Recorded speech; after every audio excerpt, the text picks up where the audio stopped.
Yora cash, wagura inka, wagura inzu, wagura imodoka.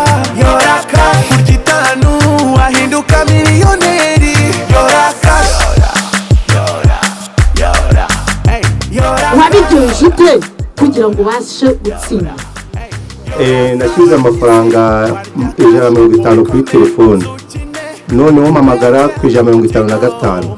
nta kibi kintu bambwiye uretse ko bambwiye ngo ndakoze kwinjira mu murongo bambaye mu banyamahirwe mwatsindira miliyoni uwo munsi. Witeguye kuyora biriya bifaranga birimo hari? Ndabiteguye rwose.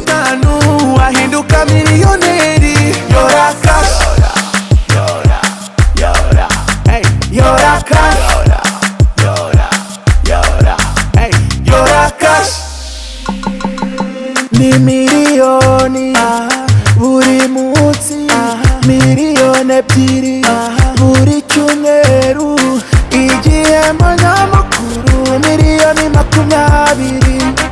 Ntucikwe nawe waba miliyoneri. Yora cash, wagura inka, wagura inzu, wagura imodoka.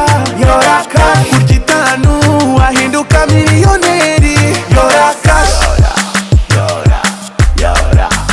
yora cash. Ubyakiriye ute iyi nsinzi ubashije kugeraho, aya mafaranga yose ubashije kugeraho? Ni ukuri rwose bikwiye ku mutima. Mbere na mbere mbanze gushima Imana kuko niyo itugenera.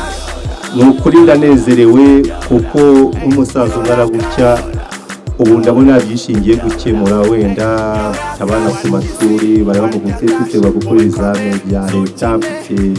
Ndimo kwitegura gukora tronkome, umukobwa mukwa mu gutegura gukora ikizamini gisoza umwaka w'amashuri ya segonderi.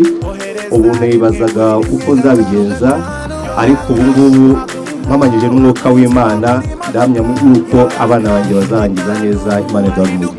Ibyitanu byaguhindurira ubuzima niryo ukeneye ngo uyore cash na Airtel Tigo. Andika umubare rimwe wohereze ku 155 cyangwa uhamagara 155 ubona amahirwe yo gutsindira miliyoni imwe buri munsi, miliyoni 2 buri cyumweru, ube wanatsindira igihembo nyamukuru cya miliyoni 20 buri.